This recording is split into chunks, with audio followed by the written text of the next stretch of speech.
প্রিয় ভাইয়েরা, প্রিয় মা বোনেরা, সাবধান। স্বামী স্ত্রী মিলিত হওয়ার পরে এই 10টি ভুল কখনোই করবেন না। যদি এই 10টি ভুল করেন তাহলে অনেক কঠিন 3টি বড় ধরনের বিপদে আপনি পড়ে যাবেন। এর মধ্যে 1 নাম্বার হলো আপনার কঠিন রোগ হবে, মারাত্মক রোগে আক্রান্ত হবেন। 2য় নাম্বার হলো আপনি গরিব হয়ে যাবেন, ফকির হয়ে যাবেন, দারিদ্র হয়ে যাবেন। আপনার ঘরে অভাব, অনটন, অশান্তি লেগেই থাকবে। এরপর 3 নাম্বার হলো আপনি কঠিন মারাত্মক বালা মুসিবতের মধ্যে পড়ে যাবেন, অনেক সমস্যায় জর্জরিত হয়ে যাবেন। এই জন্য প্রিয় ভাইয়েরা, প্রিয় মা বোনেরা, স্বামী স্ত্রী মিলন বা সহবাসের পর এই 10টি ভুল আপনারা কখনোই করবেন না। আজকে অনেকে আছে না জানার কারণে এই ভুলগুলো অহরহ করতেছে। এই জন্য আজকের এই বয়ানটা ভালো করে শুনেন, তাহলে এই ভুল থেকে আপনি বাঁচতে পারবেন। আজকে দেখা যায় অনেক ধরনের স্টাডি করে, অনেকে অনেক কিছু পড়ে, কিন্তু এ বিষয়ে অনেকে পড়ে না, জানে না, যার কারণে এই ভুলগুলো অহরহ অনেকে করতেছে। প্রিয় ভাইয়েরা, প্রিয় মা বোনেরা, বিশেষ করে যারা বিবাহিত ভাই বোন আছেন, আমি আপনাদেরকে বলবো অবশ্যই আপনারা আজকের আলোচনাটা শুনবেন। এটা আপনাদের জন্য অনেক গুরুত্বপূর্ণ। কারণ আজকে স্বামী স্ত্রী মিলন বা সহবাসের পর এই 10টি ভুল যদি কেউ করে বা এই 10টি ভুলের কোনো একটি ভুল যদি করে, তাহলে তাদের মিলন বা সহবাসে 3য় ব্যক্তি হিসাবে শয়তান অংশগ্রহণ করে, শয়তান তাদের সঙ্গে সহবাসে মিলিত হয়। যার কারণে তাদের সন্তান হলে ওই সন্তানগুলো মা বাবার কথা শুনে না, ওই সন্তানগুলো মা বাবার অবাধ্য হয়, এবং ওই সন্তানগুলোর মাধ্যমে পরিবারে কোনো শান্তি আসে না, শুধু অশান্তি আর বিপদ আর ঝামেলার বড় কারণ হয়ে যায়। এই জন্য প্রিয় ভাইয়েরা, প্রিয় মা বোনেরা, ভালো করে আজকের এই বয়ানটা শুনবেন। এমনি ভাবে যারা অবিবাহিত আছেন, আপনাদেরকেও বলবো, আপনাদের জন্য এই বয়ানটা অনেক গুরুত্বপূর্ণ। কারণ আপনারা যদি এই বিষয়গুলো জেনে রাখেন, শিখে রাখেন, বুঝে রাখেন, তাহলে এই ভুলগুলো থেকে আপনারা বাঁচতে পারবেন। প্রিয় ভাইয়েরা, প্রিয় মা বোনেরা, আজকের এই বয়ানটি শুরু থেকে শেষ পর্যন্ত শুনবেন। এবং প্রিয় ভাইয়েরা, প্রিয় মা বোনেরা, স্বামী স্ত্রী মিলন বা সহবাসের পরেই এই 10টি ভুল অথবা এই 10টি ভুলের কোনো একটি ভুল আপনারা কখনোই করবেন না। কারণ এই ভুলগুলো যদি করেন, আপনি গরিব হয়ে যাবেন, ফকির হয়ে যাবেন, দারিদ্র হয়ে যাবেন। আপনার ঘরে অভাব, অনটন, অশান্তি লেগেই থাকবে। আপনার ঘরে আল্লাহর আযাব গজব আসবে, আল্লাহ নারাজ হয়ে যাবে। প্রিয় ভাইয়েরা, প্রিয় মা বোনেরা, স্বামী স্ত্রীর সম্পর্কটা কেমন? স্বামী স্ত্রীর এই সম্পর্কটা অনেক গুরুত্বপূর্ণ। আমাদের কলিজার টুকরা পেয়ারা নবী বলেন, যখন কোনো স্বামী স্ত্রী একে অপরকে স্পর্শ করে, এতে করে তাদের আমল নামায় আল্লাহ সওয়াব দিয়ে দেন। স্বামী স্ত্রী যখন আনন্দ নিয়ে খুশিতে একে অপরের দিকে তাকায়, এতেও আল্লাহ আমল নামায় দুজনকে সওয়াব দিয়ে দেন। যখন স্ত্রীর দিকে কেউ স্ত্রীকে লুকমা তুলে খাওয়ায়, তখন এর মধ্যে সওয়াব হয়। এই জন্য মনে রাখবেন, খুশি মনে স্বামী স্ত্রীর মধ্যে যখন সম্পর্ক হয়, এতে করে আল্লাহ খুশি হয়। যখন স্বামী স্ত্রী একে অপরের দিকে তাকিয়ে হাসে, তখন আমার আল্লাহ ওই স্বামী স্ত্রীর দিকে তাকিয়ে হাসে। আল্লাহ অনেক আনন্দ প্রকাশ করে, আল্লাহ অনেক খুশি হয়ে যায়। সুবহানাল্লাহ। এই জন্যই তো আল্লাহ রাব্বুল আলামিন পবিত্র কুরআনুল কারীমের সূরাতুল বাকারার 187 নম্বর আয়াতের মধ্যে বলেন, হুন্না লিবাসুল লাকুম ওয়া আনতুম লিবাসুল লাহুন্না। আল্লাহ রাব্বুল আলামিন বলেন, হুন্না লিবাসুল লাকুম, স্ত্রীগণ হলো স্বামীদের পোশাক, আর স্বামীরা হলো স্ত্রীদের পোশাক। একটু চিন্তা করে দেখেন এই পোশাকের গুরুত্ব কেমন। মনে করেন একজন বড় মানুষ বুঝমান মানুষ যদি পোশাক ছাড়া উলঙ্গ হয়া রাস্তাঘাটে হাঁটাহাঁটি করে চলাফেরা করে, ওই ব্যক্তির কি কোনো মান ইজ্জত থাকবে? মানুষ বলবে, যদি কোনো বড় মানুষ ল্যাংটা হয়া উলঙ্গ হয়া রাস্তাঘাটে হাঁটাহাঁটি করে, মানুষ বলবে, এই বেটা তুই কি ল্যাংটা পাগল নাকি? মানুষ পাগল বলবে, তার মান ইজ্জত নষ্ট হয়ে যাবে। প্রিয় ভাইয়েরা, প্রিয় মা বোনেরা, ঠিক তেমনি ভাবে আল্লাহ বুঝাইয়া দিলেন, স্বামী স্ত্রীর সম্পর্কটা হলো পোশাকের মতো। স্বামী স্ত্রীর মধ্যে যখন সুন্দর সম্পর্ক থাকবে, মায়া মোহাব্বত ভালোবাসার সম্পর্ক থাকবে, তখন ওই ঘরের মধ্যে শান্তি থাকবে, রহমত থাকবে, বরকত থাকবে, সুখ থাকবে, শান্তি থাকবে। ওই ঘরে জান্নাতের সুখ অনুভব হবে। সুবহানাল্লাহ। প্রিয় ভাইয়েরা, প্রিয় মা বোনেরা, স্বামী স্ত্রী যেই কথাটা বলতেছিলাম, স্বামী স্ত্রী মিলন বা সহবাসের পরে বিশেষ করে এই 10টি ভুল অথবা এই 10টি ভুলের কোনো একটি ভুল আপনারা কখনোই করবেন না। আজকে অনেকে বিষয়গুলো জানে না, না জানার কারণে অনেকেই ভুলগুলো করে ফেলে। অনেকে দেখা যায় অনেক ধরনের স্টাডি করে পড়ালেখা করে, কিন্তু এই বিষয়গুলো নিয়ে অনেকে আজকে পড়ালেখা করে না, আবার এই বয়ানগুলো শুনে না। এই জন্য মনোযোগ সহকারে সম্পূর্ণ বয়ানটা শুনবেন। আপনারা কত ধরনের ভিডিও দেখেন, নাটক দেখেন, সিনেমা দেখেন, অনেক ধরনের আজে বাজে গল্প গুজব করে আপনাদের মূল্যবান সময়গুলো নষ্ট করেন। এই জন্য আপনাদেরকে বলবো, আজকে একটু সময় দিয়ে হলেও আপনারা এই বয়ানটা শুনেন। এই বয়ানগুলো কোরআন এবং হাদিস থেকে বলা হইতেছে, আমি বানিয়ে বলতেছি না, কোরআন এবং হাদিসের কথা, আল্লাহ আল্লাহর নবীর কথা বলতেছি। এই জন্য একটু মনোযোগ সহকারে শুনেন। 10টি ভুল স্বামী স্ত্রী মিলন বা সহবাসের পরে করবেন না। এর মধ্যে 1 নাম্বার হলো, স্বামী স্ত্রী যখন সহবাসের সময় কখনো একেবারে উলঙ্গ হয়ে যাবেন না। স্বামী স্ত্রী মিলনের সময় একেবারে উলঙ্গ হবেন না। কারণ মনে রাখবেন, একেবারে উলঙ্গ না হয়ে সহবাস করা এটা হলো নবীজির সুন্নাহ। কারণ হলো, মানুষের সাথে, আমাদের সাথে 24 ঘন্টা শয়তান থাকে। একটা শয়তান 24 ঘন্টা আমাদের সাথে থাকে। আপনি যখন একেবারে উলঙ্গ হয়ে যাবেন, শয়তান ধিক্কার দিতে থাকে, তিরস্কার করতে থাকে, এবং শয়তান বলতে থাকে, আদম সন্তানকে আল্লাহ সবচেয়ে সম্মানিত করেছে, আর এই আদম সন্তান একেবারে উলঙ্গ বিবস্ত্র হয়ে গেছে। এইভাবে করে করে শয়তান আনন্দ প্রকাশ করে, এবং অনেক সময় শয়তান স্বামী স্ত্রীর মিলন সহবাসে অংশগ্রহণ করে, সহবাসে শয়তানও তৃতীয় ব্যক্তি হিসাবে অংশগ্রহণ করে ফেলে। প্রিয় ভাইয়েরা, প্রিয় মা বোনেরা, ভালো করে মনে রাখবেন, এমনি ভাবে একেবারে উলঙ্গ হলে আপনার লজ্জা কমে যায়।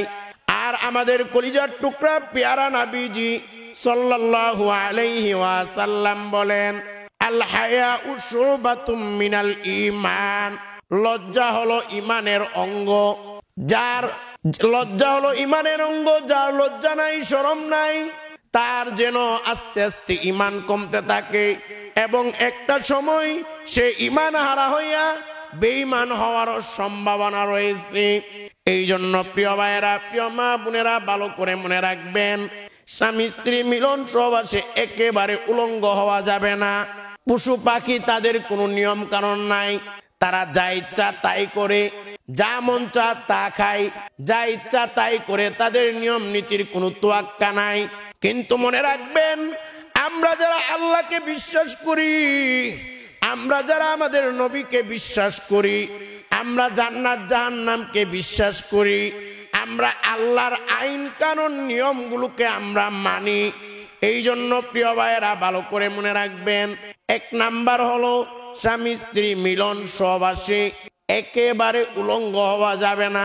একটা কাপড় উপরে দিবেন, একটা পাতলা কাপড় হলেও কাপড় দিতে হবে, এটা হলো নবীজির সুন্নাহ। এরপর 2 নাম্বার হলো, উযু করে নিবেন, সহবাসের আগে উযু করে নিবেন। প্রিয় ভাইয়েরা, প্রিয় মা বোনেরা, ভালো করে মনে রাখবেন, আমাদের কলিজার টুকরা পেয়ারা নবীজি সাল্লাল্লাহু আলাইহি ওয়াসাল্লাম বলেন, যখন কেউ উযু করে আর উযু করে কোনো একটা কাজ করে, ওই কাজে আল্লাহ রহমত আর বরকত ঢেলে দেন।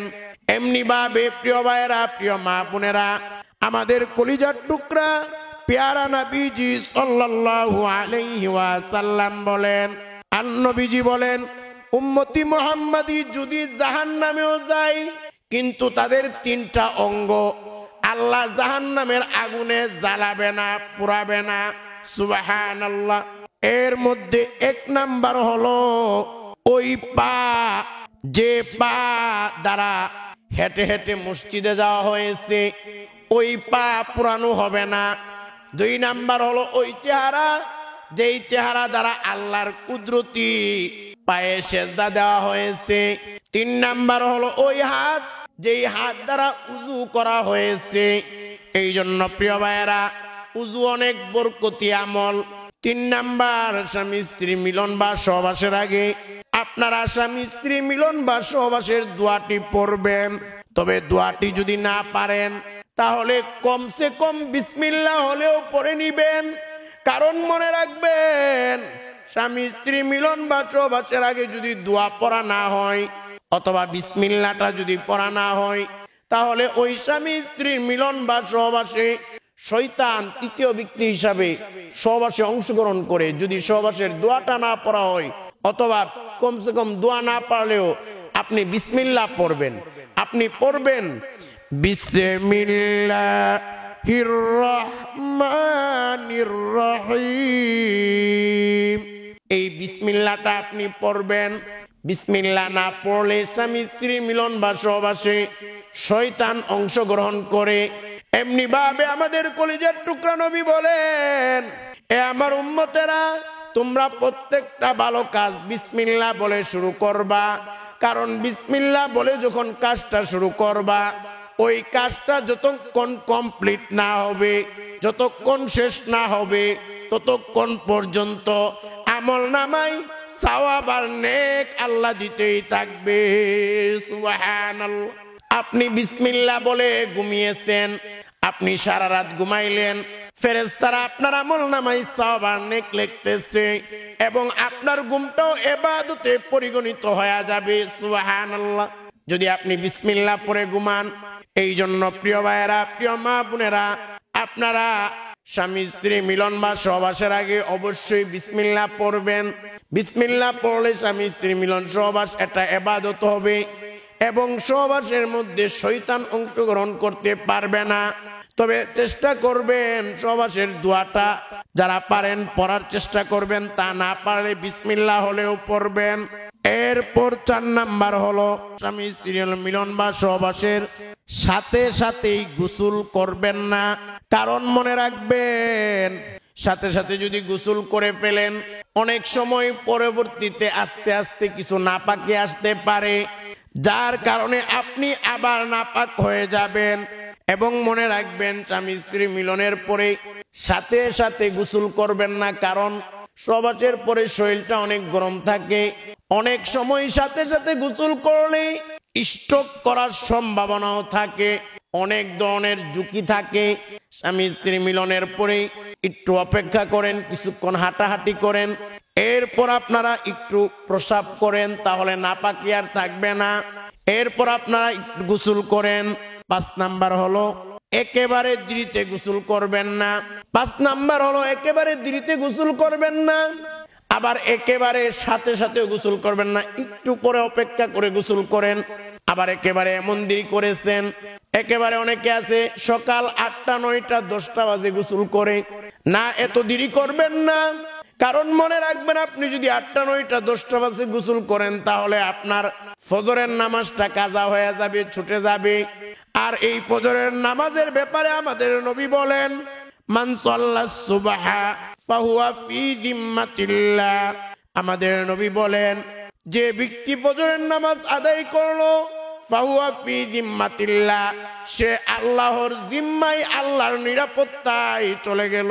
সুবহানাল্লাহ। আপনি ফজরের নামাজ পড়েছেন, আপনি আল্লাহর জিম্মাদারিতে চলে গেছেন। আপনি ফজরের নামাজ পড়েছেন, আপনি আল্লাহর হেফাজত এবং নিরাপত্তায় চলে গেছেন। সুবহানাল্লাহ। এই জন্য ফজরের নামাজ পড়বেন, ছাড়বেন না। এমনি ভাবে আমাদের নবী বলেন রাকাতাল ফাজরি খায়রুম মিনাদ দুনিয়া ওয়া মা ফিহা। আমাদের নবী বলেন ফজরের 2 রাকাত সুন্নত এই দুনিয়া এবং দুনিয়ার মধ্যে যা কিছু আছে তার চাইতে ফজরের 2 রাকাত সুন্নতের দাম অনেক অনেক বেশি। সুবহানাল্লাহ। 7 আসমান 7 জমিন, দুনিয়ার যত টাকা পয়সা বাড়ি গাড়ি ধন দৌলত আছে সব যদি এক পাল্লায় রাখা হয় আর ফজরের 2 রাকাত সুন্নতকে যদি এক পাল্লায় রাখা হয়, ফজরের 2 রাকাত সুন্নতের দাম অনেক অনেক বেশি হয়ে যাবে। সুবহানাল্লাহ। এই জন্য আপনারা একেবারে দ্বিতীয় গোসল করবেন না, আবার একেবারে সাথে সাথেও না। একটু হাঁটা চলা করেন, একটু প্রসাব করেন, এরপর গোসল করেন। এরপর 6 নাম্বার হলো সহবাস করার পর গোসল না করে কোরআন তেলাওয়াত করবেন না। তবে মনে রাখবেন কোরআনের কোনো আয়াত যদি দোয়া হিসাবে বা দোয়ার নিয়তে পড়া হয় এতে কোনো সমস্যা নাই, দোয়া পড়তে পারবেন দোয়া হিসাবে। তবে সহবাস করার পরে গোসল করে কোরআন তেলাওয়াত করতে হবে। 7 নাম্বার হলো সহবাস করার পরে গোসল না করে মসজিদে প্রবেশ করা যাবে না। 8 নাম্বার হলো বাইতুল্লাহ তাওয়াফ করা যাবে না। সহবাসের পর গোসল না করে বাইতুল্লাহ তাওয়াফ করা যাবে না। 9 নাম্বার হলো রোজা অবস্থায় স্বামী স্ত্রী রোজা অবস্থায় সহবাস করে গোসল না করে রোজা রাখা ঠিক নয়। আপনারা সহবাসের পরে গোসল করবেন, এরপর রোজা রাখবেন। তবে একেবারে যদি গোসলের সময় না থাকে আর যদি রমজানের রোজা হয় তাহলে রেখে দিবেন, তবে গোসলটাও পরে সাথে সাথে করে নিবেন। এমনি ভাবে রোজা অবস্থায় সহবাস করা যাবে না, কারণ রোজা ভঙ্গ হয়ে যাবে। এরপর 10 নাম্বার হলো এতেকাফ অবস্থায় সহবাস করা যাবে না, তাহলে এতেকাফ ভঙ্গ হয়ে যাবে। প্রিয় ভাইরা, প্রিয় মা বোনেরা, ভালো করে মনে রাখবেন এই 10টি ভুল আপনারা কখনোই সহবাসের পরে করবেন না, অথবা এই 10টি ভুলের কোনো একটি ভুল স্বামী স্ত্রী একান্ত মিলনের পরে কখনোই করবেন না। কারণ মনে রাখবেন এই ভুলগুলো যদি করেন আপনি অনেক কঠিন আপনার রোগ হবে, অনেক বড় বড় বিপদে পড়বেন। আপনি ফকির হয়ে যাবেন, গরিব হয়ে যাবেন, দারিদ্র হয়ে যাবেন। অভাব অনটন আপনার সংসারে, অশান্তি আপনার সংসারে পরিবারে লেগেই থাকবে, লেগেই থাকবে।